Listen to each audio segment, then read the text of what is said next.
Chapter 23 I Find Vika. I gathered that I had arrived too late to save Vika of Tariv. Deep in the unlit tunnels of the Golden Beetle, those unadorned, tortuous passages through the solid rock, I came upon her body. I held the mule torch over my head, and beheld the foul caravan in which she lay, on a bedding of soiled mosses and stems.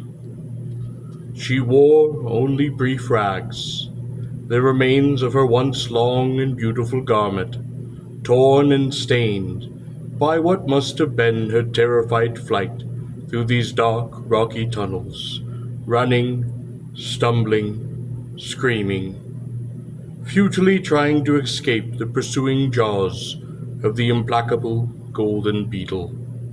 Her throat, I was pleased to see, no longer wore the collar of a slave. I wondered if her collar had been the same as that placed upon the girl I had seen.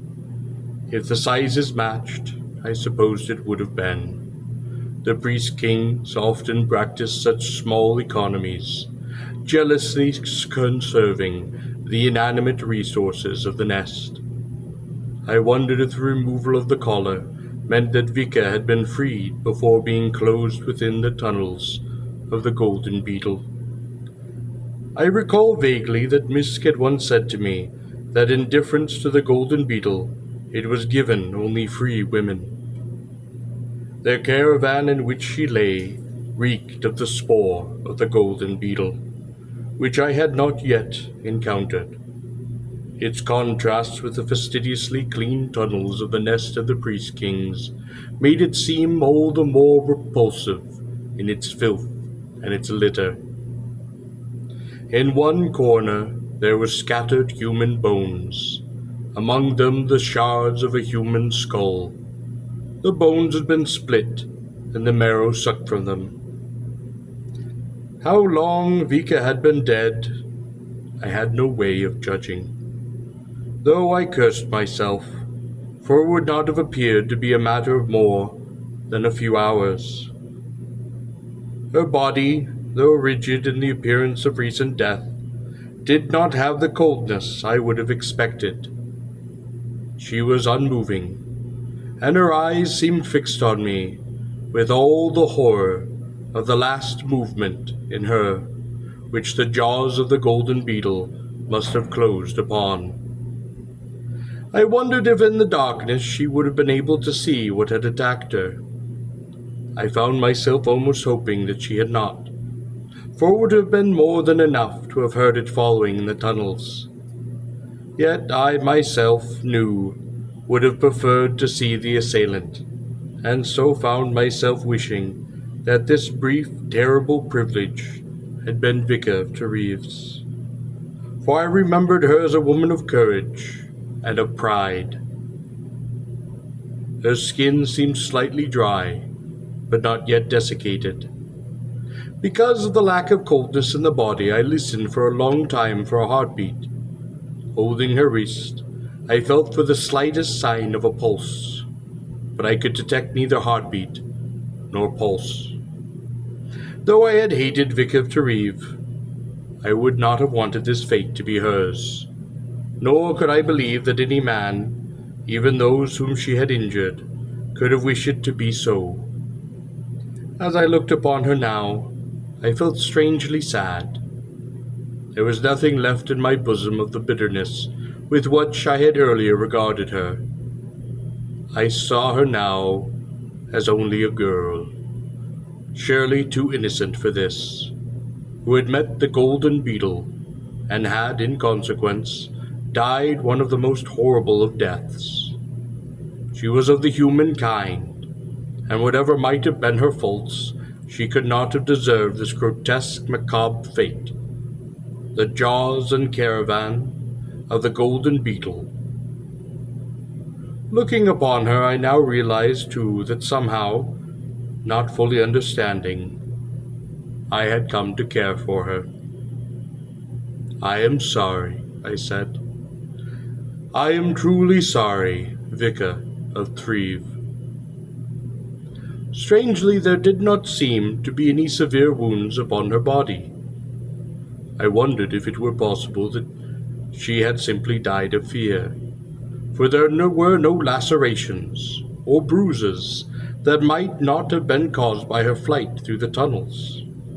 Her body and arms and legs, though cut and injured, were neither torn nor were they broken. I found nothing that could have caused her death, unless perhaps a small puncture on her left side, through which some poison might have been injected. There were, however, though I could not conceive of how they could have killed her, 5 large round swellings upon her body. These extended in a line along her left side, reaching from the interior of her left thigh to her waist, to a few inches below her shoulder. These swellings, hard, round, and smooth, seemed to lie just beneath the skin, and to be roughly the size of one's fist. I suppose they might have been some unusual physiological reaction to the poison, which I conjectured had been injected into her system through the small livid puncture, which was also upon her left side. I wiped the back of my forearm across my eyes. There was nothing I could do for her now, save perhaps hunt for that golden beetle. I wondered if I could bury the body somehow, but dismissed the thought in view of that stony passage I had just traversed. I might move it from the filth of the golden beetle's den, but it, until the creature itself was slain, would never be safe from its despoiling jaws. I turned my back on Vika of Tariv, and carrying the torch left the caravan. As I did so, I seemed almost to hear a silent, horrible, pleading shriek. There was of course no sound. I returned and held the torch.